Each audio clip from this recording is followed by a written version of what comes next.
it's the number one thing to, even if you don't know where you're going, it's better to lead. Women will follow. And guys have trouble nowadays to even take responsibility of their own life. They blame things outside. And they don't take full responsibility, let alone take responsibility for the glory of that relationship. And by that, I don't mean like take responsibility for the way she feels, because that's her thing. Yeah. But you got to hold that. You got to hold her heart. You got to hold that relationship and say, okay, I'm leading this thing into glory. I'm going to do it. What's happening, Austin Men's Development? Steve Mayeda here, and we're going to talk about chasing women, pursuing beauty, and this interview I did with Hans Komain. There's many of them. You should check it out. But we're just going to clear up some stuff and get you squared straight. All right, let's do it. Hey guys, my name is Steve Mayeda, and I'm a men's coach in Austin, Texas. I'm a BJJ practitioner, a Wim Hof enthusiast. I have an amazing family, 4 awesome boys and a beautiful wife. And what this podcast is about being the better man. What we talk about is tried and true because we've been doing it with groups of men just like you for over 12 years. Listen up, and I hope you enjoy. Woo! So, check this out. I just got a text from my friend. I was out recording video. It's May 14th. It's my son's birthday, actually. Happy birthday. But I got this message from one of my favorite clients of all time. He says, hey, I just watched the Hans interview, the first 30-minute one. You discussed desire and chasing and going after it based on how you feel instead of lowering yourself. I guess this doesn't apply to my situation because I've already chased, ? Because the desire, because the desire is strong now. So let me put this into context in a couple of ways. So number one, in pickup and in seduction and a lot of this red pill stuff that I've been getting into, they always say don't chase. You can't lower yourself. If you chase, women are not going to like it. But here's the thing. If you look at actual guys who've seduced, gotten laid a lot, they do chase.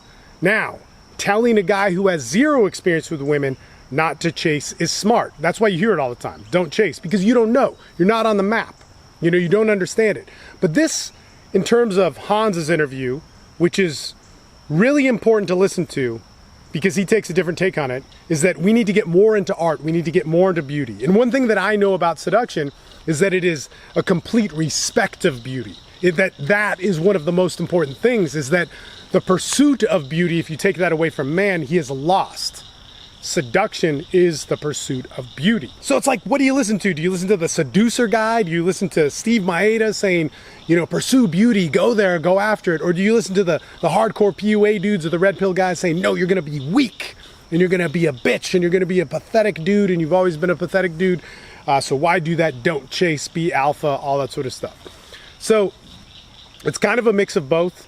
They both have things right about it, but the one that is more right is that Hans side. It's more of that, what seduction is. Ultimately, at some point, we need to get into seduction. I'm going to give you a story here that has to do with my life right now, but ultimately we have to get into what seduction is. And the only way to get to what seduction is for you to seduce yourself. So you need experience for that. It's not just some theory that you go off on. The reason why Hans and I's conversation is so good is we have a lot of experience living this. The reason why my conversations with pickup guys aren't as good is because they may have bedded some women, but most of them haven't, because the whole industry is fraudulent. And I would kind of assume the same about the red pill. There's not a lot of guys who've actually lived this and experienced this. Like all that stuff in the red pill, I've done.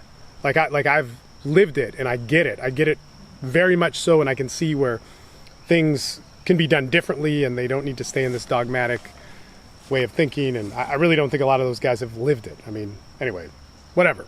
So in this situation, my buddy, he basically is going through a breakup. He has this strong desire to talk to his woman. That's a different thing. He wants to talk to his woman because there's an emotional pain and a void lost there. I feel, just as a rule, you should not talk to your girlfriend because you're broken up. Because you're broken up, you should keep that the communication limited or to none. I actually say none. Like, you got shared bank accounts, get a friend to mediate between you guys to fix it. But you have something that left at her house, have her return it to a friend that can meet you guys, but don't communicate. Why? Because both of you guys, you broke up for a reason. You're trying to heal and get your own emotional awareness for a reason. And it's so easy to buy into the fantasy of like, oh my God, she was great in these ways, and he was great in these ways. And then you're in pain, you meet up, and the emotions take over. And the reasons why you didn't break up, or why you did break up, are never fixed. All right. And those are hard things to fix. The best way to fix them is have that pain and the distance fix them on their own. So she fixes her problems, you fix your problems. And from there, you're able to possibly have a relationship again. So in this sense, I feel for you in particular, you need to deny that beauty. Okay, you don't need to chase that beauty. You have chased it. But I want to talk about chasing beauty in a situation for me. So my wife and I have been together for almost 7 years, and it's tough. It ain't easy. Let me just tell you, this is a interesting thing. Like, to have a relationship is going to be one of the biggest challenges of your life. And it's also rare because there's not a lot of pickup guys that got laid and are as sexually experienced as me. And that's like, I lived for that. So there's not a lot of those guys as it is. But of all the pickup guys, there's not a lot of guys who were able to transition into relationships and clear up a lot of that baggage. So for me, sex and hypersexual activity was good, but it also leveraged a lot of bad things too. And so to differentiate what really worked and what didn't was a whole process of mine that is very important. I really work with guys on that. And that's a big part of my company and what we do. Check out Men's Development Excellence if you're interested in that. But in all of that, man, that wasn't shit. Cleaning up that was nothing, because when you get a beautiful woman, and my wife is amazing. She makes money, she has a career, she's beautiful, she's great. She is amazing. One of the things that Hans talks about in that is leading your relationship into glory. How do I make her feel like the queen she is? If I am king, if I am her man, how do I show that she is honored to do that? This is where I think a lot of people get stuff wrong, and there's not enough examples in self-help, the men's development industry, or within the red pill. You hear guys talk about it, but how is it that men are showing that their wives are beautiful?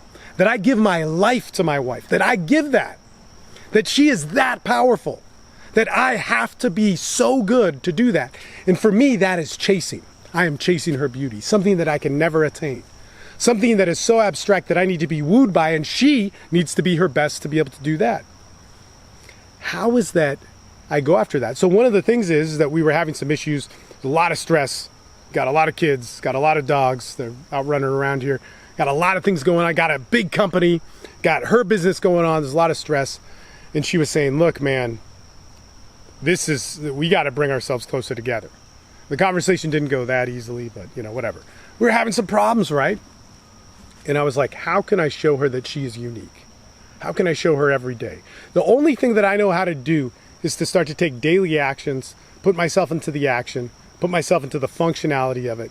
And when I do that, I can understand the meaning of it and truly give her that. Because I feel I give her my life. Like, I'm working all day, man. I do all this stuff for you. Jesus. So what can I do more for her? What can I do more for her? And one of the things she told me, she's like, I want to be in love with you, but you have to be a man that can receive that. I want to be in love with her, but she has to be the woman that can broadcast that to me. So every day I decided to start every morning on a meditation about my wife. In that, I was going to write her a note every day and share with her my thoughts on that meditation. It was going to be the first thing that I do. And in that, I would give it to her. And then from there, work together with it. And every day, understand that this is for my wife, and this is for my family, and this is for what I'm doing. Having that being in the forefront of my mind. And see, myself as an entrepreneur, that can be very difficult and different because we're carried away with other things. But what's different here is that I'm not doing that so she likes me to validate me. I'm doing that because that is me. See, I'm not doing it to lower myself, to beg for her to be with me. And I could do that. Man, she's a great woman. But I'm doing that out of expression. How do I give to her me so that she could move into greatness, so that we could move into greatness? This is the difference between chasing and lowering yourself and chasing out of expression. And so many men are so afraid to chase, so much to the point that we deny beauty. And we cannot do that. In any case, I hope that didn't confuse you more. I hope that made sense. But if it didn't make sense, please watch that first 30 minutes of the interview I have not yet published, but well soon, the whole entire 90-minute interview. Let me tell you, the best of that interview is actually the last 30 minutes of that interview. But it'll be up soon. How's that for a teaser? Anyway, guys, be well, live a good life, kick butt with all that stuff, and we will talk to you soon. Men's development is something that is within you. Live your best life.